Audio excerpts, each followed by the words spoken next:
Hello students, my name is Neha Arora. Welcome to our channel Drona NEET JEE. Hopes आप सब लोग का NEET का एग्जाम बेहतर गया हो. चलिए हम लोग नीट के केमिस्ट्री क्वेश्चंस को डिस्कस करते हैं. लेट्स चेक कि कितने क्वेश्चंस हमारे सही गए हैं. ये मैंने E2 कोड का क्वेश्चन पेपर लिया है. ठीक है, क्वेश्चन सारे ही सेम है, बस आगे पीछे रहेगा. आप अपने अकॉर्डिंग अपने आंसर्स चेक कर लीजिएगा. First question is select the correct statement from the following. Statement based question है. फर्स्ट स्टेटमेंट है atoms of all elements are composed of 2 fundamental particles. हमारा जो एटम बनता है वो 3 फंडामेंटल पार्टिकल से बनता है, electron, proton and neutron. So this statement is false. Second statement is the mass of electron is 9.1 into 10⁻³ kg. ये तो एकदम करेक्ट है, ट्रू. बाकी देख लेते हैं. All the isotopes of given element show same chemical properties. Exactly सही है. ये आइसोटॉप्स जो होते हैं हमारे, उनकी केमिकल प्रॉपर्टीज सेम होती है. जो केमिकल प्रॉपर्टीज होती है that depend on the electronic configurations. Isotopes में हमारे इलेक्ट्रॉन सेम रहते हैं तो इलेक्ट्रॉनिक कॉन्फ़िगरेशन भी सेम रहती है. तो ये स्टेटमेंट हो गई आपकी true. Protons and electrons are collectively known as nucleons. आपके प्रोटॉन और इलेक्ट्रॉन को एक साथ न्यूक्लियस नहीं बोला जाता, प्रोटॉन और न्यूट्रॉन को एक साथ न्यूक्लियस बोला जाता है. So this statement is false. Last one is Dalton atomic theory regarded the atom as an ultimate particle of matter. Exactly सही है. डाल्टन ने एटम को ही अल्टीमेट पार्टिकल मान लिया था. उसको ये नहीं पता था कि भाई एटम फर्दर आपका इलेक्ट्रॉन, प्रोटॉन, न्यूट्रॉन में भी टूटता है. तो ये होगी आपकी true. Choose the correct answer from the following options. हमारे ट्रू आए हैं B, C and E. Fourth option is correct. आप लोगों को सारे ऑप्शन चेक करने की भी रिक्वायरमेंट नहीं होती है स्टेटमेंट बेस्ड क्वेश्चन में. अगर आप कुछ स्टेटमेंट देखकर आंसर समझ गए भाई ये ट्रू है वो फॉल्स है, तो आप ऑप्शन से भी कट आउट कर सकते हैं. चलिए नेक्स्ट क्वेश्चन पे चलते हैं. Second one is given below are two statements. One is labeled as assertion and the other one is reason. Assertion है हमारा a reaction can have zero activation energy. Assertion में वो बोल रहा है कि भाई कोई रिएक्शन की जीरो एक्टिवेशन एनर्जी हो सकती है. बिल्कुल सही बात है. एक्टिवेशन एनर्जी जीरो हो सकती है. फ्री रेडिकल रिएक्शंस में जीरो एक्टिवेशन एनर्जी पाई जाती है. So this statement is correct. Reason में बोल रहा है the minimum extra amount of energy absorb by reactant molecules so that their energy becomes equals to threshold value is called activation energy. ये statement भी correct है. ये activation energy की definition है, but this is not the correct reason of the assertion. So हमारा answer क्या हो जाएगा? Both A and R true and R is not the correct explanation of A. Next question पे चलते हैं. Question क्या बोल रहा है? Compound is formed by 2 elements A and B. The element B form CCP structure and A occupy 1/3 of tetrahedral void. B आपका form करता है CCP स्ट्रक्चर, मीन्स इसके होंगे 4 एटम्स. ठीक है जी. आपका जो ए है ऑक्यूपाई करता है 1/3 ऑफ टेट्राहेड्रल वॉइड्स. CCP में बच्चों टेट्राहेड्रल वॉइड पाए जाते हैं 8. तो यहाँ पर 1/3 इंटू 8 क्या मिल जाएगा? 8/3. बी के 4 एटम्स, ए के 8/3 क्या बन गया हमारा? ए 8/3, बी 4. यहाँ से आप इसको काट दो, आपका आ जाएगा A2B3. क्वेश्चन में पूछा गया if the formula of the compound is AXBY then the value of X plus Y is. X है आपका 2, Y है आपका 3, X प्लस Y बन जाएगा बच्चों 5. Next question is given below are 2 statements. One is labelled as assertion and the other is labelled as reason. Again assertion reason का question है. Assertion है metallic sodium dissolves in liquid ammonia giving a deep blue solution which is paramagnetic. हमारा जब Na plus ammonia के साथ ये मिलता है, बनाता है NH3X प्लस NH3Y. ठीक है जी. ये आपके बढ़िया तरीके से डिज़ोल्व हो जाते हैं. बिल्कुल सही बात बोला है. डिज़ोल्व हो जाता है लिक्विड अमोनिया में. डीप ब्लू कलर सॉल्यूशन मिलता है. बिल्कुल सही बात बोला है. डीप ब्लू कलर सॉल्यूशन बच्चों आपका जो आता है that is due to ammoniated electron. किसके कारण आता है? Ammoniated electron. नेक्स्ट में इसने रीजन क्या बोल दिया, the deep blue solution is due to the formation of amide. Reason गलत हो गया, जो डीप ब्लू कलर आता है हमारा that is due to the ammoniated electron. इसी कारण से आप किसी भी एल्कली मेटल्स को लिक्विड अमोनिया में डिसॉल्व करते हो हमेशा डीप ब्लू सॉल्यूशन ही मिलता है, because colour is due to the ammoniated electron. हमारा असर्शन ट्रू है, रीजन रॉन्ग हो गया, तो क्या बन जाएगा answer, A is true and R is false. Next question पे चलते हैं। Amongst the following, the total number of species not having 8 electrons around central atom in its outermost shell is। यहाँ पर कुछ आपको मॉलिक्यूल्स मेंशन्ड है और पूछ रहा है कि किस किस में आपके 8 इलेक्ट्रॉन्स नहीं हैं। इन्होंने क्वेश्चन में केवल ये बात बोली कि 8 इलेक्ट्रॉन नहीं है, इन्होंने ये नहीं कहा कि आप हाइपरवैलेंट कहो, हाइपोवैलेंट कहो। अगर आपका कोई मॉलिक्यूल 8 से ज़्यादा इलेक्ट्रॉन रखेगा या 8 से कम इलेक्ट्रॉन रखेगा, आपको इसमें कंसिडर करना है। गिन लेते हैं। NH3 में हो जाएंगे 8 इलेक्ट्रॉन्स, AlCl3 में 6, BeCl2 में 4, इसमें हो जाएगा 8, PCl5 में आते हैं 10 इनवैलेंस शेल ऑफ फॉस्फोरस। तो आपका आंसर बन जाएगा 1, 2 और 3। 3 में आपका 8 इलेक्ट्रॉन्स नहीं है, बाकी 2 में आपके 8 इलेक्ट्रॉन्स प्रेजेंट हैं। Next question is which amongst the following molecules on polymerization produce neoprene. Neoprene जो आपका पॉलीमर है वो प्रोड्यूस होता है क्लोरोप्रिन से। This is the answer. Butadiene पर एक Cl लगा होना, chloroprene is the molecule which forms polymer neoprene. Next question पे चलते हैं। In Lassaigne extract of an organic compound both nitrogen and sulfur are present which gives blood red color with Fe+3 due to the formation of। जब आपका sulphur और nitrogen दोनों present होते हैं तो उसमें हमारा जो टेस्ट में बनता है that is FeSCN3+3 and it can also written as FeSCN+2। इसका ही होता है बच्चों blood red colour. The answer is this one. ये डायरेक्ट आपका इंफॉर्मेशन बेस्ड क्वेश्चन है, आपको याद रखना पड़ेगा किस टेस्ट में क्या बनता है, उसके अकॉर्डिंग आप टिक कर सकते हैं। ऐसे दिमाग लगा के इस क्वेश्चन को सॉल्व नहीं किया जाएगा। Next question is weight of 2 moles of organic compound which is obtained by heating sodium ethanoate. Sodium ethanoate का फॉर्मूला बच्चों बनेगा CH3COO- Na+ with sodium hydroxide in presence of calcium oxide। Means इसको हमने treat किया है NaOH plus CO के साथ। This is your soda lime. Soda lime को जब हम डालेंगे सोडियम इथेनोएट के साथ आपका रिलीज होता है Na2CO3 and you will get CH4, methane gas मिल जाएगी। अब मीथेन गैस का जो आपका मॉलिक्यूलर वेट होता है दैट इज 16, लेकिन ये 1 मोल का मॉलिक्यूलर वेट है बच्चों। लेकिन उसने बोल दिया आपको कि भाई 2 मोल्स का वेट बताओ, तो भाई आंसर हो जाएगा आपका 32। ठीक है जी, 1 मोल का molecular weight is 16 but 2 moles का पूछा गया है तो आंसर वुड बी 32।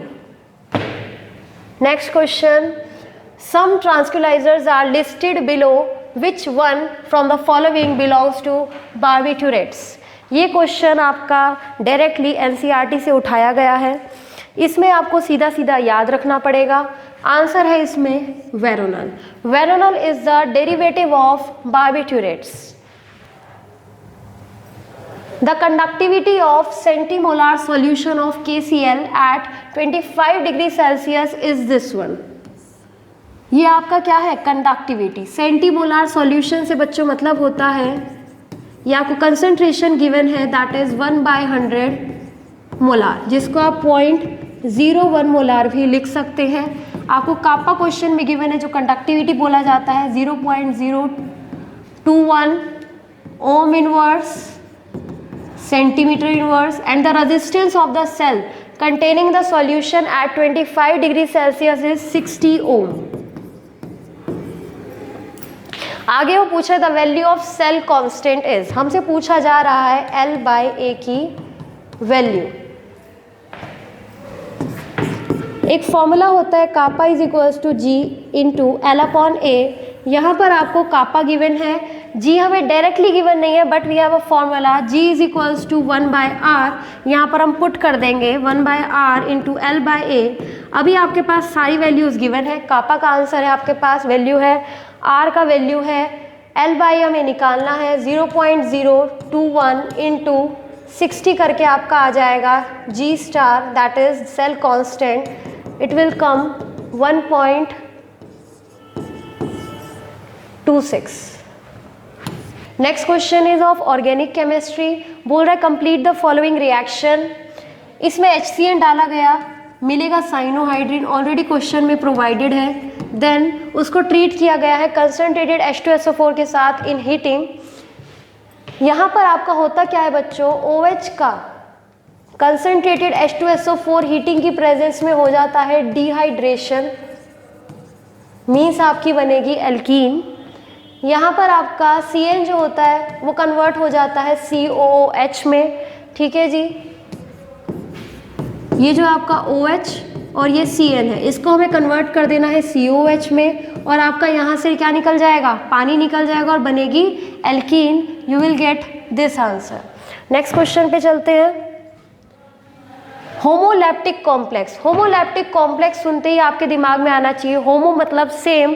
अगर आपको एक कॉम्प्लेक्स कंपाउंड है उसमें सारे लिगेंड सेम है, देन उसको बोला जाता है होमोलैप्टिक कॉम्प्लेक्स। अगर आपके डिफरेंट लिगेंड्स प्रेजेंट हैं, देन उसको बोला जाता है हेट्रोलैप्टिक कॉम्प्लेक्स। इसमें केवल चेक कर लीजिए सेम लिगेंड्स कहाँ पर प्रेजेंट है। पोटेशियम ट्राई ऑक्जुलेटो एलिमिनेट थर्ड, इसमें हमें पता लग गया कि 3 ऑक्जुलेट आयोन्स प्रेजेंट है यहाँ पर। Next one is diammine chlorido nitrito N. यहाँ तो 3 लिगेंड दिख रहे हैं, अमीन भी है, क्लोराइडो क्लोरीन भी है, और आपका नाइट्राइटो एन NO2 भी है। तो ये तो कैंसिल हो गया, हमारा पहले वाला ही आंसर करेक्ट आ जाएगा। बाकी सब में आपको डिफरेंट लिगेंड्स प्रेजेंट मिलेंगे। Next question is the relation between NM, this is your magnetic quantum number, the number of permissible values of magnetic quantum number for a given value of azimuthal quantum number, that is L. ML magnetic quantum number का azimuthal quantum number के साथ relation होता है ML is equals to 2L+1।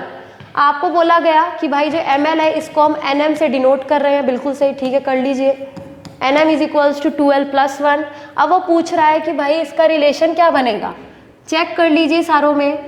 L is equals to NM-1/2, इसको 1 को अगर मैं इस साइड ले जाऊँ, 2 को नीचे ले आऊँ, तो दिस स्टेटमेंट इज करेक्ट। बाकी सब में क्या बोला गया है, NM is equals to 2L² + 1, ये तो सीधी सीधी गलत होगी, ये भी गलत हो जाएगी और ये वाली भी गलत हो जाएगी। Next one is the stability of Cu+2 is more than the Cu+ salts in aqueous solution due to. आपका Cu+2 के जो सॉल्ट्स होते हैं वो Cu+ से ज़्यादा स्टेबल होते हैं। रीज़न क्या है, ये सीधा सीधा NCERT में लिखा हुआ है, डी ब्लॉक चैप्टर में, इसको नोट्स में भी लिखवाया जाता है कि भाई Cu+2 आपका Cu+ से ज़्यादा स्टेबल है। द रीज़न इज सीधा सीधा hydration energy. Taking stability as a factor, which one of the following represent correct relationship. यहाँ पर 4 हमें दिखा रखे हैं ऑप्शंस में। TlCl3 is more stable then TlCl, ठीक है जी। इसमें बोल रहा है कि थेलियम का trichloride is more stable then TlCl। इसमें थेलियम के ऑक्सीडेशन नंबर है +3 और इसका है +1। Boron, aluminium, gallium, indium, thallium, ये बोरोन फैमिली के एलिमेंट्स हैं। हम लोग पी ब्लॉक में एक चीज़ पढ़ते हैं, inert pair effect. Inert pair effect क्या होता है, जैसे जैसे हम नीचे जाते हैं वैसे वैसे आपका D एंड F इलेक्ट्रॉन्स का इन्वॉल्वमेंट आ जाता है, जिस कारण से बहुत ही पुअर स्क्रीनिंग इफेक्ट हो जाता है और आपके NS2 के इलेक्ट्रॉन्स इनर्ट हो जाते हैं, इसलिए बोला जाता है inert pair effect. Top to bottom जाते जाते आपकी लोअर ऑक्सीडेशन स्टेट की स्टेबिलिटी इंक्रीज कर जाती है और हायर ऑक्सीडेशन स्टेट की स्टेबिलिटी डिक्रीज कर जाती है। थेलियम के केस में आपका +1 oxidation state is more stable than +3 oxidation state. बाकी सब में +3 ऑक्सीडेशन स्टेट ज़्यादा स्टेबल रहेगी +1 से। तो यहाँ पर तो भाई आपको क्या बोल दिया, थेलियम +3 इज मोर स्टेबल, ये तो क्या हो गया, गलत हो गया भाई। AlCl is more stable then AlCl3, ये भी गलत हो गया। +3 ज़्यादा स्टेबल है। Next option is InI3 is more stable then InI। Indium की बात कर रहा है भाई, इसमें तो +3 ही ज़्यादा स्टेबल है और क्वेश्चन में +3 दे भी रखा है, तो ये क्या हो जाएगा आपका करेक्ट ऑप्शन। लास्ट वाला जो ऑप्शन है TLI और TLI3, इसमें थेलियम है आपका +1 में और इस वाले ऑप्शन में भी थेलियम +1 में है, एग्जिस्ट करता है थेलियम प्लस एंड I3-। ये ऐसे एग्जिस्ट करता है, दोनों ही +1 ऑक्सीडेशन नंबर हो गया है, तो भाई इसमें तो कुछ मतलब ही नहीं है, तो second option is your correct answer. Next one is which one is an example of heterogeneous catalysis. बच्चों हेट्रोजीनियस कैटालिसिस का मतलब है आपके रिएक्टेंट प्रोडक्ट और आपका जो कैटालिस्ट है अगर सबकी सेम स्टेट है तो उसको बोला जाता है होमोजीनियस कैटालिसिस। लेकिन अगर उनकी डिफरेंट स्टेट हो जाए, लाइक सॉलिड, लिक्विड, गैस, जो 3 स्टेट है हम लोग के पास, ये तीनों अगर प्रेजेंट आ जाए आपके किसी भी एग्जाम्पल में तो उनको बोला जाता है हेट्रोजीनियस कैटालिसिस। फर्स्ट ऑप्शन है oxidation of sulphur dioxide into sulphur trioxide in the presence of oxides of nitrogen. Sulphur dioxide SO2 and SO3 both are gases और ऑक्साइड्स ऑफ नाइट्रोजन भी गैसेज ही हो जाएंगे। Hydrolysis of sugar catalysed by H+ ion, सारी aqueous solution में है ये, तो ये तो आपका होमो हो गया, ये भी आपका होमो हो गया। Next one is decomposition of ozone in presence of nitrogen monoxide. आपका ओजोन और नाइट्रोजन मोनोऑक्साइड दोनों ही क्या है, गैसेज होती हैं। लास्ट ऑप्शन इज, एक ही ऑप्शन बचा है अब तो, combination between dinitrogen and dihydrogen, N2 gas H2 gas to form ammonia, ये भी गैस होती है बच्चों, in presence of finely divided iron. यहाँ तो मेटल आ गए बच्चों, मेटल आपके क्या होते हैं सॉलिड स्टेट एक्सेप्ट Hg, तो आपका आंसर हो जाएगा 4th वन। ये गैस गैस गैस और ये सॉलिड में चला गया, तो this is an example of heterogeneous catalysis. Next question is the number of sigma bond, pi bond and lone pair of electrons in pyridine. ये तो क्वेश्चन बहुत ही इजी था बच्चों, स्ट्रक्चर पता होना चाहिए बस, फिर आप निकाल सकते हैं number of sigma bond, pi bonds and lone pair. लेकिन ध्यान रखिएगा आप यहाँ वाला जो CH बॉन्ड है उसको भी ड्रॉ करें, नहीं तो सिग्मा बॉन्ड आपके आ जाएंगे गलत। कितने सिग्मा बॉन्ड प्रेजेंट है, 1 2 3 4 5 6 7 8 9 10 11 सिग्मा बॉन्ड्स हो गए आपके 11। पाई बॉन्ड सीधे सीधे यहाँ से दिख रहे हैं 3, और आपका लोन पेयर नाइट्रोजन पे बच्चों बस एक लोन पेयर प्रेजेंट है, तो आंसर हो जाएगा 11 3 एंड 1।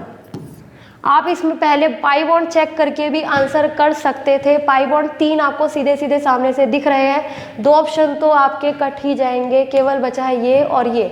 इसमें एक में दिखा दिया कि 0 लोन पेयर, एक में दिखा दिया 1 लोन पेयर, बाकी तो अच्छा ये भी चेंज लिखा हुआ है, बिल्कुल सही बात है। चलिए फिर तो पूरा पूरा ही आंसर हमें निकालना पड़ेगा, ठीक है जी। 0 लोन पेयर तो आपके एग्जिस्ट करेंगे ही नहीं यहाँ पर, क्योंकि नाइट्रोजन के पास 1 लोन पेयर है। The correct order of energies of molecular orbitals of N2 molecules. ये बच्चों आपका MOT से रिगार्डिंग क्वेश्चन है। वहाँ पर जब हम MO डायग्राम बनाते हैं, number of electrons less than 14 में आपका बनता है, ये ट्रिक है 2 1 2 1। जब number of electrons greater than 14 चले जाते हैं तो हो जाता है 1 2 2 1। ये मैं 2 1 2 1 क्या बना रही हूँ, ये आपका है पाई 2px pi 2py, this is sigma 2pz। फिर ये आपकी बनती है anti bonding pi star 2px pi star 2py and this is sigma star 2pz, ठीक है जी। लेस देन 14 इलेक्ट्रॉन्स में आपका होता है 2 1 2 1। उसके बाद 14 से ज़्यादा में हो जाता है 1 2 2 1। हमारा तो नाइट्रोजन में 14 ही इलेक्ट्रॉन प्रेजेंट है, तो हमें फॉलो करना है ये वाला।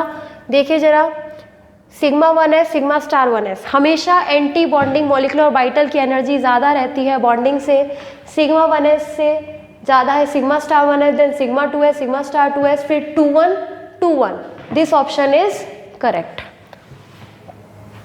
Next question is, given below are 2 statements, one is labeled as assertion, another is reason। Again assertion reason का question आया है। assertion है आपका कि helium is used to dilute oxygen in diving apparatus। बिल्कुल सही बात बोल रहे हैं, सॉल्यूशन में भी पढ़ते हैं स्टेटमेंट कि हीलियम को डाइल्यूट किया जाता है ऑक्सीजन सिलेंडर्स में। क्यों डाइल्यूट किया जाता है? बेंड्स को ओवरकम करने के लिए डाइल्यूट किया जाता है, बिल्कुल सही बात है, ट्रू। उसके बाद रीज़न क्या दे दिया कि helium has high solubility in O2, ये स्टेटमेंट है तो करेक्ट, लेकिन रीज़न करेक्ट नहीं है। हीलियम को इसलिए डाइल्यूट किया जाता है बिकॉज हीलियम की बहुत ही लो सॉल्युबिलिटी होती है in our blood, that's why we use helium. तो आंसर क्या हो जाएगा, both statements are correct and R is not correct explanation of A. Next one is for a certain reaction the rate is, rate law given है आपको के ए की power 2 B की power 1। उसके बाद उसने बोला कि इनिशियल कंसंट्रेशन ए की हमने ट्रिपल कर दी है और बी को हमने कांस्टेंट रख दिया। तो भाई इनिशियल रेट आपका क्या बन जाएगा, हमने ए को किया है ट्रिपल और बी को एज इट इज हमने रख दिया। ये आपका 3 जब बाहर आएगा 3 का स्क्वायर बन जाएगा।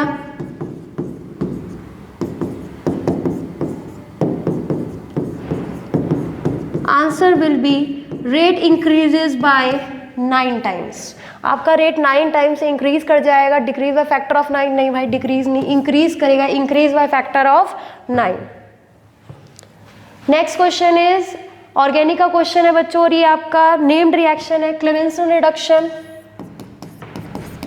क्लेमेंसन रिडक्शन,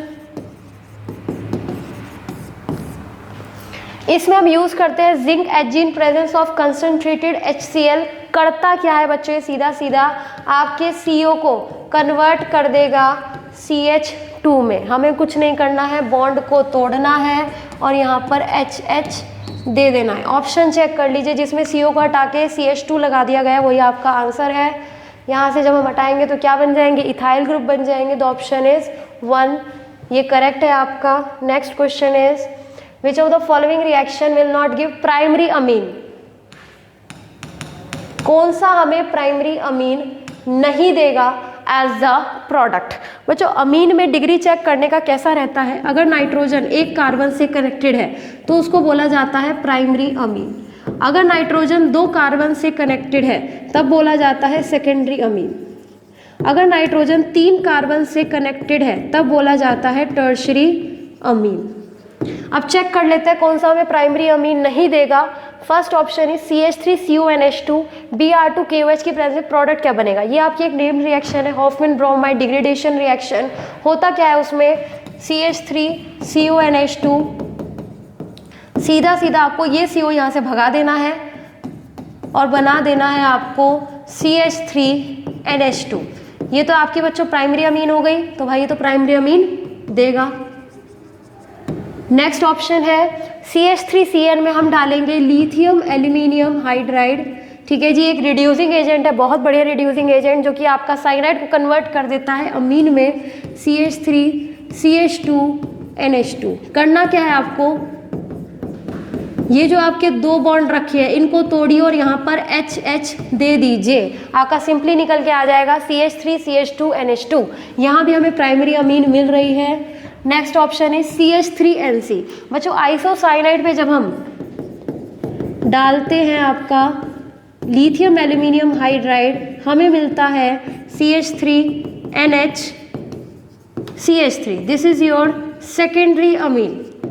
ये एक ऑप्शन हमें मिल गया जहां पर हमें प्राइमरी अमीन नहीं मिल रही है। Third option is your correct one. CH3CONH2 amide को भी लिथियम एल्यूमिनियम हाइड्राइड अमीन में ही कन्वर्ट कर देता है। Next one is which amongst the following option is correct representation of Boyle's law. Boyle's law बच्चों होता क्या है, पहले तो यही पता हो। Boyle's law is P is inversely proportional to volume at constant temperature.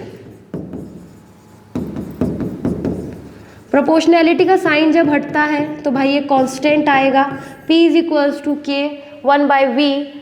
आपके जो डायग्राम्स ड्रॉ करेंगे graph P versus V, P versus 1/V, P versus 1/V and P versus T। पहले वाला ऑप्शन चेक कर लेते हैं। P को जब हम V के साथ ग्राफ ड्रॉ करते हैं तो हमें मिलता है रेक्टेंगुलर हाइपरबोला, बिल्कुल सही ड्रॉ किया हुआ है। चेक कर लेते हैं जो टेम्परेचर का ऑर्डर लिखा है ये सही है कि नहीं।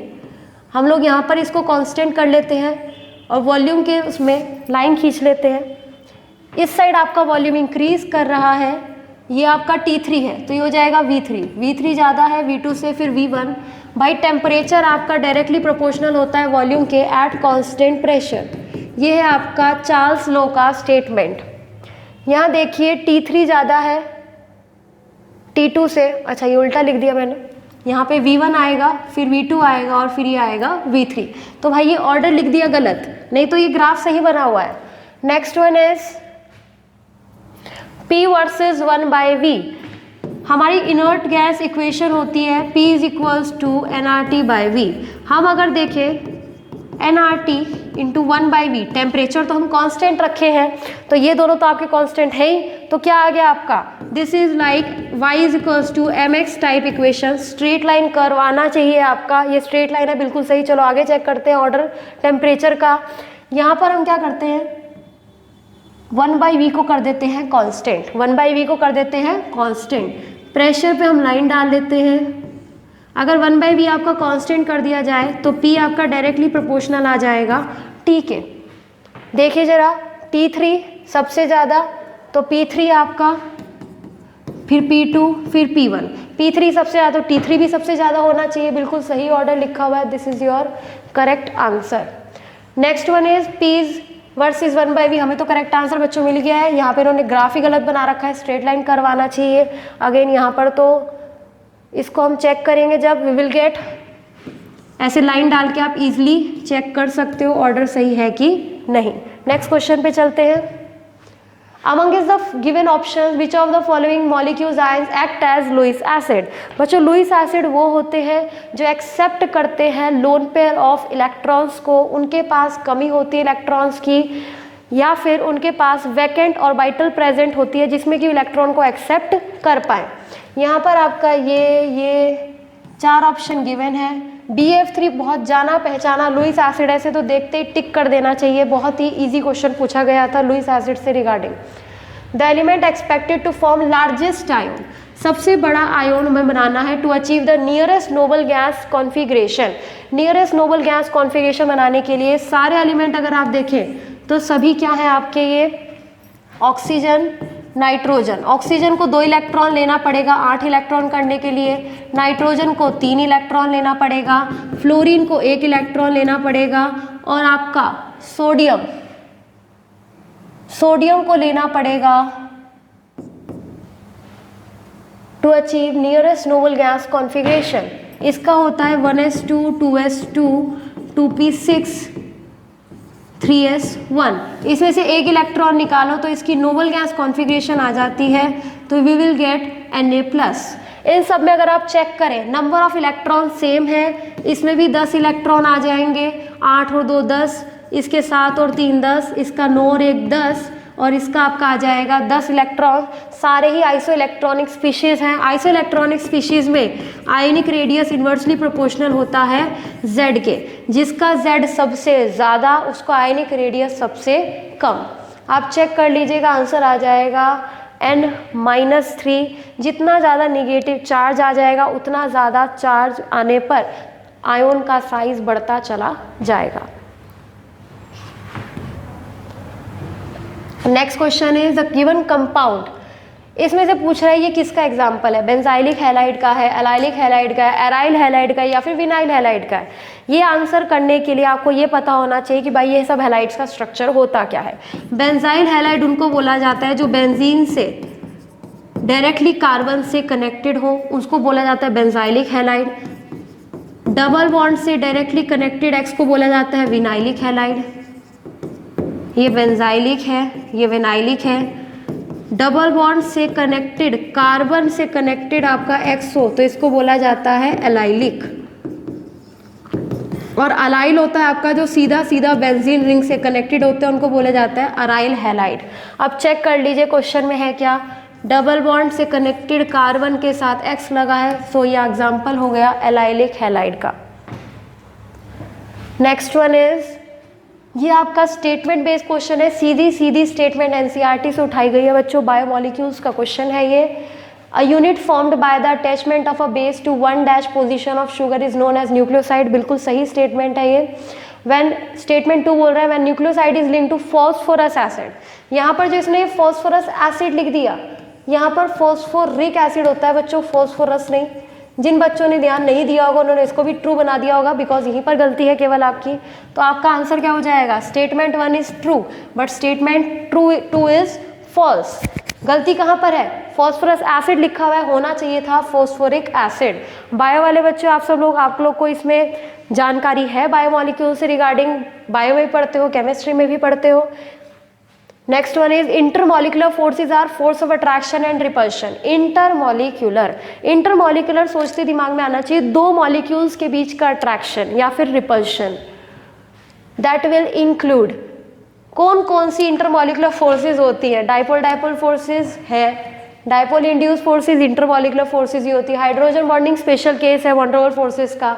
कोवलेंट बॉन्डिंग नहीं है बच्चों, dispersion forces, London forces, van der Waals forces का ही केस होता है।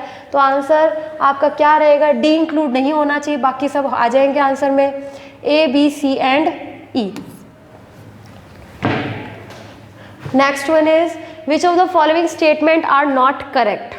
Hydrogen is use to reduce heavy metal oxide to metals, बिल्कुल सही है। हाइड्रोजन के जो नीचे वाले मेटल्स होते हैं कॉपर, Hg, Ag, ये सब क्या होता है, रिड्यूस हो जाते हैं हाइड्रोजन के रेस्पेक्ट में। ECS से रिगार्डिंग बात है ये। Next one is heavy water is use to study reaction mechanism, सही चीज़ है। यहाँ पर ये वाली स्टेटमेंट भी करेक्ट है, hydrogen is use to make saturated fats from oils, ये सारी स्टेटमेंट क्या हो गई, ट्रू हो गई। The hydrogen bond dissociation enthalpy as compared to single bond between two atoms of any element, मतलब हाइड्रोजन की बॉन्ड डिसोसिएशन एंथैल्पी सबसे लोवेस्ट होती है, चाहे आप किसी का भी सिंगल बॉन्ड देखें। ये स्टेटमेंट बच्चों गलत है, this is false. Next one is hydrogen reduce oxide of metal that are more active than iron. भाई आयरन के जो ऊपर वाले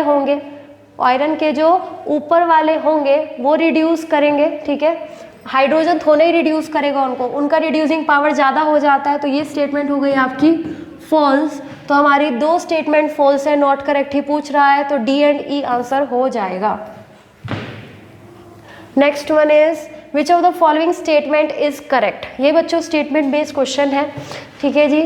the daily requirement of Mg and C in the human body is estimated to be this. आपको इसमें पता होने चाहिए तभी आप आंसर कर सकते हैं।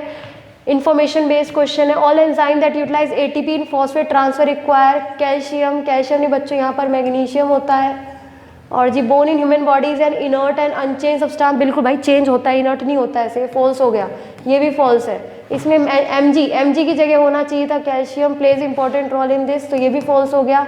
करेक्ट स्टेटमेंट है ये। इसमें आपको बच्चे इन्फॉर्मेशन होनी चाहिए तभी आप आंसर कर सकते हैं। Next one is Coke, diamond, fluorine, graphite, इनको हमें इसके साथ मैच करना है। आपको ग्रेफाइट और डायमंड के बारे में तो पता है, ग्रेफाइट में कार्बन sp2 हाइब्रिडाइज होती है और डायमंड में sp3 हाइब्रिडाइज होती है। यहाँ पर एक लिखा हुआ है statement, carbon atoms are sp3 hybridise, सीधा उसको डायमंड के साथ मैच करा दो। चेक कर लो बी आपका फर्स्ट किस में है, ये तो काट दो, ये भी काट दो, दो ऑप्शन बचे हैं केवल। नेक्स्ट चेक करते हैं ग्रेफाइट वाला। आपका ग्रेफाइट ड्राई लुब्रिकेंट की तरह एक्ट करता है, क्यों? क्योंकि उसमें जो लेयर्स होती हैं, एक लेयर दूसरी लेयर के बीच में weak van der Waals forces present होती है, जिसलिए वो इजीली स्लिप कर जाती हैं। That's why it can act as dry lubricant. D का आंसर हो जाएगा सेकंड। चेक कर लो कौन से वाले में, भाई आंसर आ गया ये, ठीक है जी। ये तो आपका हो गया गलत। सारे ऑप्शन आपको चेक करने की ज़रूरत नहीं होती है, एक दो से भी आंसर आ सकता है। ऑप्शन को आप चेक करिए पहले ऐसे टाइप के क्वेश्चंस में। Next one is the right option for the mass produced of CO2 by heating 20 gram of 20% pure limestone। बच्चों limestone होता है CaCO3। यहाँ पर आपको कैल्शियम का एटॉमिक मास गिवन है और आपको इक्वेशन भी दे दी गई है, तो सारा काम ही खत्म हो गया भाई। इक्वेशन है आप लोग के पास, तो इक्वेशन में चेक करिए। कैल्शियम कार्बोनेट का 1 मोल प्रोड्यूस करता है 1 कैल्शियम ऑक्साइड और 1 कार्बन डाइऑक्साइड का मोल। अब आपको बोला गया कि हमने 20 ग्राम लिया है, 20 ग्राम तो लिया बच्चों, लेकिन ये सिर्फ 20% ही प्योर है, तो बचा कितना होगा? ये 20% ही प्योर है, तो 20% से मल्टीप्लाई कर दो, यू विल गेट एक्चुअली में 4 ग्राम ही प्रेजेंट है। 4 ग्राम को आप कन्वर्ट कर लो मोल्स में, हम स्टोइकियोमेट्री यूज़ करके आंसर लिख देंगे। कितना मोल्स बन जाएगा इसका? 4/100। कैल्शियम कार्बोनेट का मोलर मास होता है बच्चों 100, निकाल लीजिएगा। कैल्शियम का 40, कार्बन का 12, 16 × 3, दिस विल कम 100। ये आपके आ गए 0.04 मोल्स। अगर 1 मोल कैल्शियम कार्बोनेट का 1 मोल कैल्शियम ऑक्साइड और 1 मोल कार्बन डाइऑक्साइड दे रहा था तो 0.04 मोल्स इसके 0.04 मोल्स ही कैल्शियम ऑक्साइड देंगे और 0.04 मोल्स ही CO2 मिलेगी। अब आपसे पूछ क्या रहा है, मास पूछ रहा है, तो इसको मास में कन्वर्ट कर लेंगे। मोल्स का फॉर्मूला होता है given mass divided by gram molecular mass, that is molar mass. आपका आ गया ये 0.04, यहाँ पर हमें निकालना है ये ग्राम मॉलिक्यूलर मास इज 44। जब इसको मल्टीप्लाई करोगे you will gate 1.76 gram. Next one is identify the product in the following reaction. ये बच्चों आपका इसमें डाइजोनियम सॉल्ट का रिएक्शन कराई हुई है, किसके साथ, Cu2Br2 HBr। ये आपकी नेम्ड रिएक्शन है, सेंडमेयर रिएक्शन। Cu2Br2 HBr के प्रेजेंस में ज़्यादा कुछ नहीं करना है बच्चों, ये हटाना है और आपको Br को लगाना है। Br लगने के बाद इस पे डाल दिया गया Mg dry ether. Mg dry ether करेगा क्या, यहाँ पर आपका प्रोड्यूस करेगा ग्रिग्नार्ड रिएजेंट। इस वाले बॉन्ड के बीच में Mg को इंसर्ट कर दीजिए,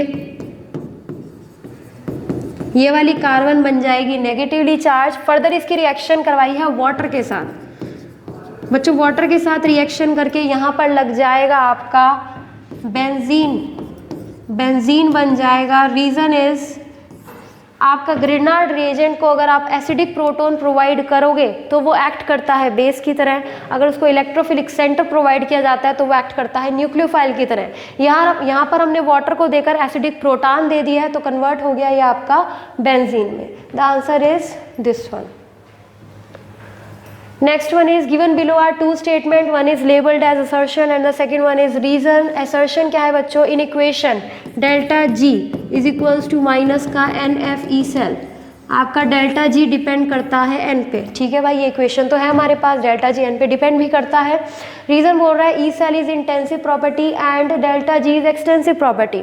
बच्चों जो इंटेंसिव प्रॉपर्टी होती है वो मास पे डिपेंड नहीं करती और एक्सटेंसिव प्रॉपर्टी मास पे डिपेंड करती है। अब आपका ई सेल इंटेंसिव होता है भाई, ये मास चेंज करने पर चेंज नहीं होता, लेकिन डेल्टा जी तो आपका एक्सटेंसिव मतलब वो बदल रहा है, तो एन चेंज करने पर डेल्टा जी बदल रहा है, तो ऑब्वियसली डेल्टा जी किस पे डिपेंड कर गया, एन पे डिपेंड कर गया। आपका असर्शन भी करेक्ट है और रीजन भी आपका करेक्ट गिवन है इसके लिए। Both A and R are true and R is the correct explanation of A. Next one is consider the following reaction and identify the product. ये वाले क्वेश्चन में आपको याद रखना था कि भाई कार्बोकेटायन में रीअरेंजमेंट होता है, रीअरेंजमेंट को भूलना नहीं है, जरूर कराना है। HBr डाला हमने, HBr डालने से होगा क्या, ऑक्सीजन का लोन पेयर भागते ही जाएगा H+ के पास और बना लेगा यहाँ पर CH3CH, यहाँ पर आ जाएगा OH2+। ये आपका गुड लिविंग ग्रुप है, बाहर निकल जाएगा, जनरेट होगा आपका कार्बोकेटायन। यहाँ बना देती हूँ,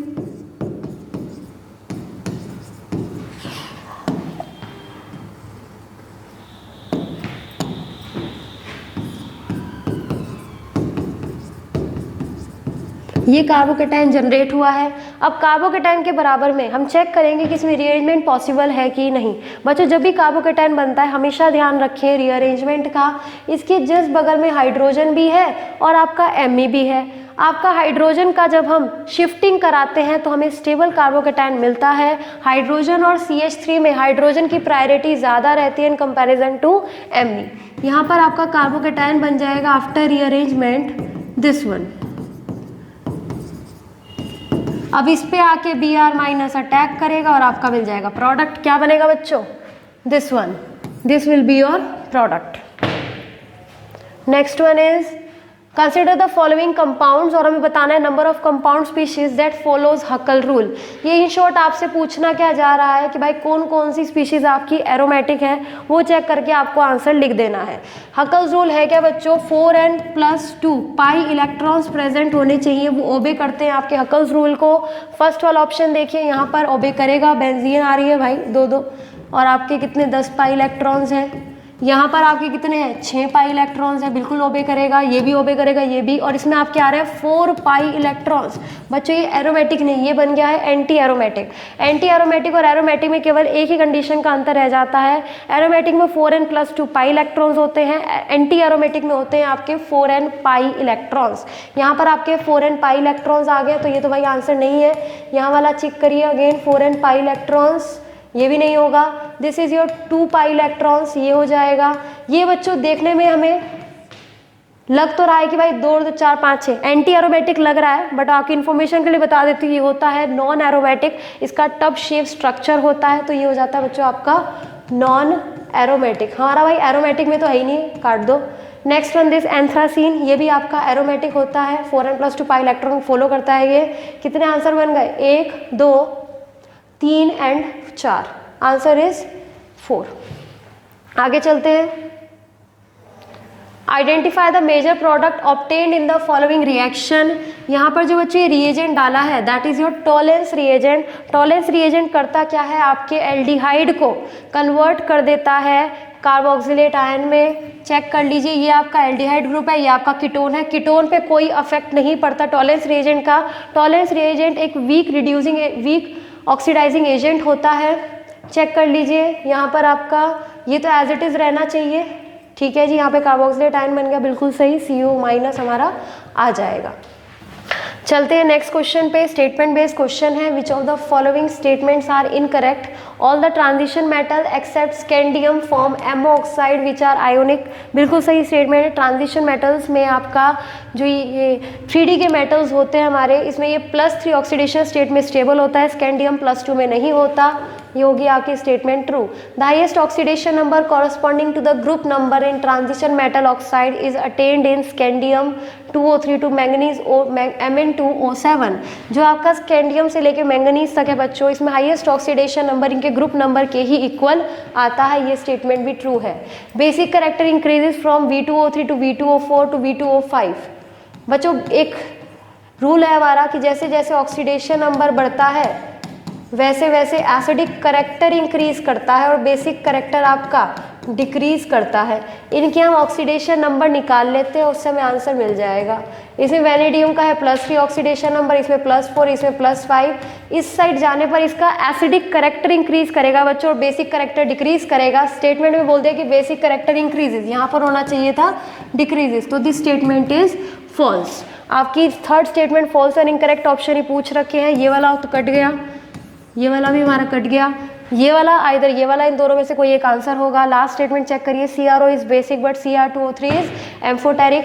हम मैंगनीज और क्रोमियम के अगर ऑक्साइड्स देखें, लोवेस्ट ऑक्सीडेशन नंबर वाला इनका होता है बेसिक, मीडियम वाला होता है एम्फोटेरिक और हाईएस्ट वाला होता है एसिडिक। क्रोमियम में आपको गिवन है CrO बेसिक, बिल्कुल सही बात है, और Cr2O3 एंड CrO3 इसका होता है एक, इसमें +6 ऑक्सीडेशन नंबर है, इसमें +3 है, बिल्कुल सही बात बोला गया है, ये तो ट्रू हो गया। तो आपका आंसर हो जाएगा C and D only. B तो आपका बच्चों करेक्ट ही हम ऑलरेडी चेक कर चुके हैं, तो ये तो इनकरेक्ट होना है नहीं। बिना चेक करे भी आंसर निकला जा सकता था, 3 स्टेटमेंट चेक करके ये आंसर आप बता सकते हैं। Next is which among the following will be most readily dehydrated under acidic condition. Dehydrated मतलब हमें पानी बाहर निकालना है अंडर एसिडिक कंडीशन। इस क्वेश्चन में आप on the basis of intermediate stability अगर चेक करेंगे you will get this answer. अगर मैं यहाँ पर प्लस बनाऊँ तो भाई नाइट्रो जो आपका ग्रुप होता है वो -I-M शो करता है, ठीक है जी। नेक्स्ट वन यहाँ पर तो और पास चला गया, यहाँ पर है तो दूर बट NO2 प्रेजेंट है, यहाँ पर आपका OH प्रेजेंट हो गया, तो on the basis of intermediate stability आपका ऑप्शन हो जाएगा second correct. Next one is consider the following reaction.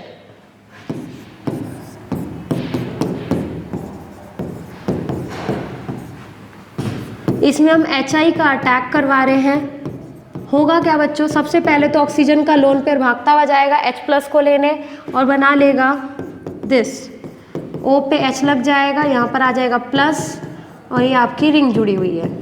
अगर आप जानते हैं एक टर्म रेजोनेंस, यहाँ पर आपका ये जो ऑक्सीजन है ये रेजोनेंस में होगा रिंग के साथ। रेजोनेंस में होने के कारण यहाँ पर इस वाले बॉन्ड में जनरेट हो जाता है पार्शियल डबल बॉन्ड करेक्टर।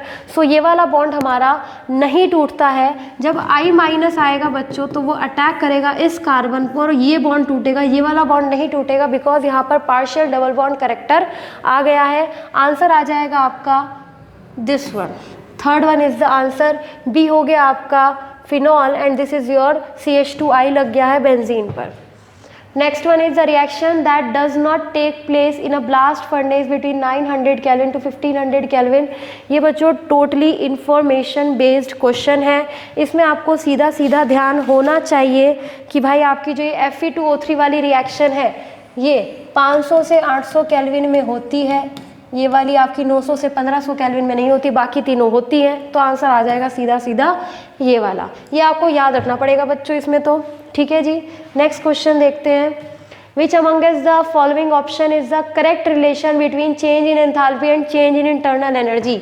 ये वाला बच्चों फॉर्मूला बहुत यूजफुल रहता है, क्वेश्चन में भी यूज़ किया जाता है। इस बार तो यही पूछ लिया गया क्वेश्चन, इससे रिलेटेड ना पूछ के यही पूछ ली इक्वेशन होती है delta H is equals to delta U plus delta NGRT।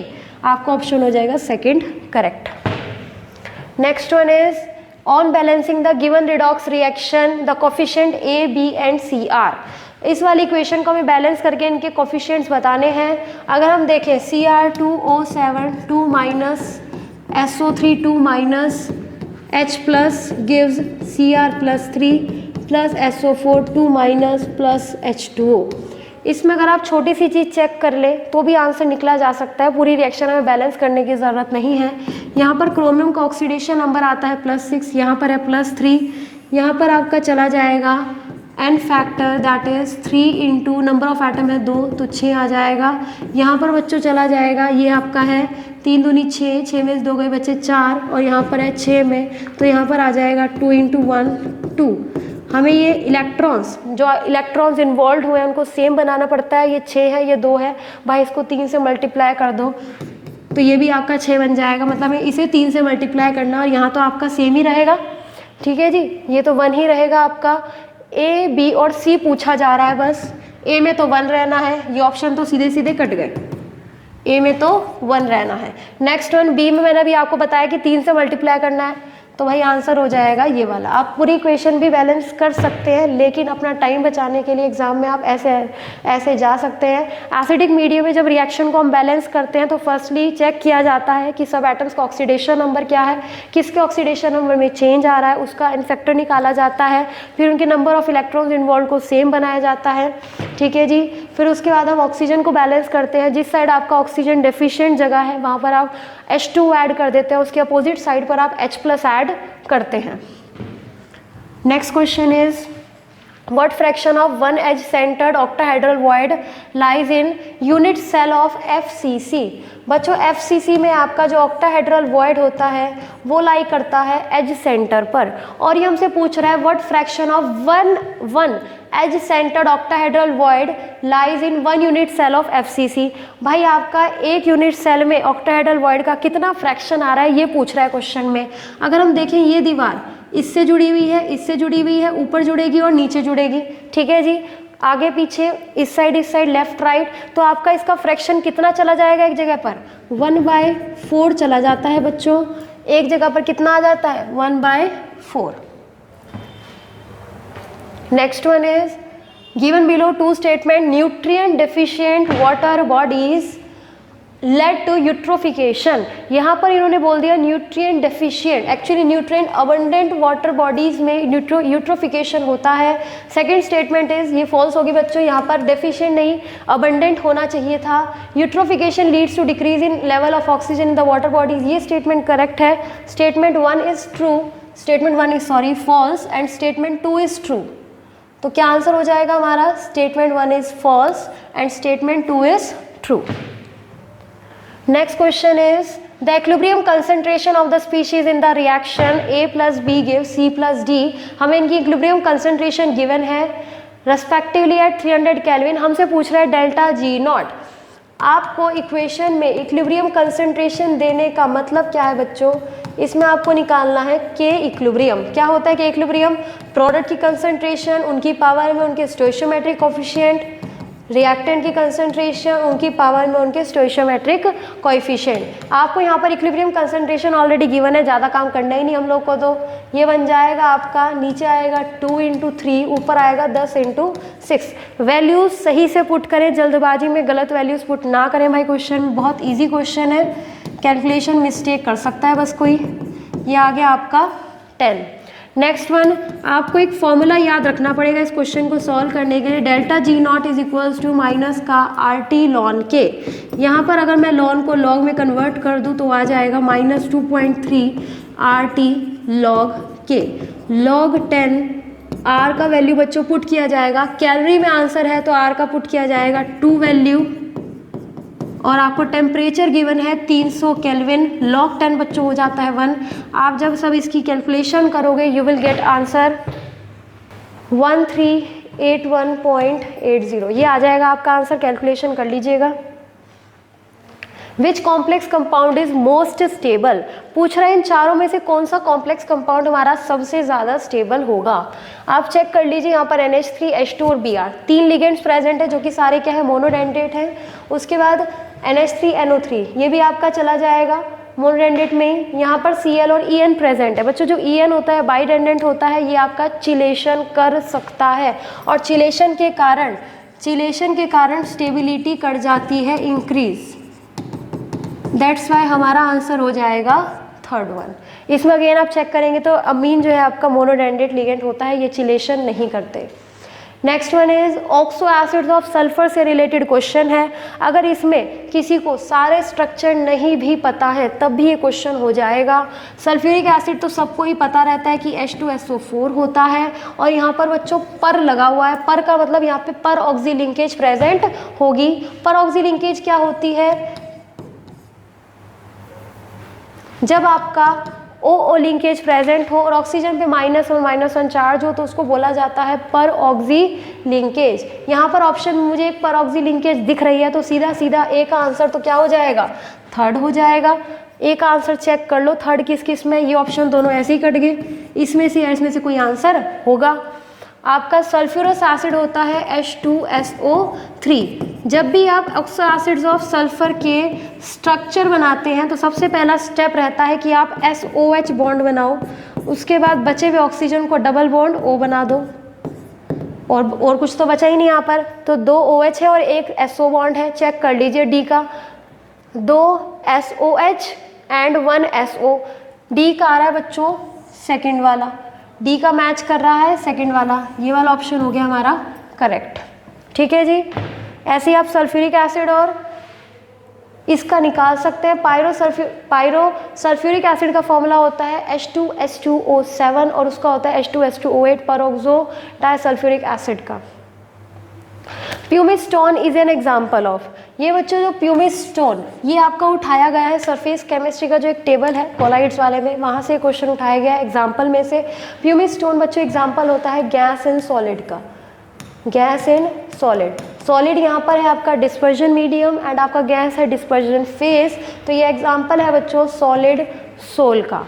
ये आपको सीधा सीधा टेबल से क्वेश्चन उठा लिया गया है। Last question is identify the final product D obtained in the following sequence of reactions.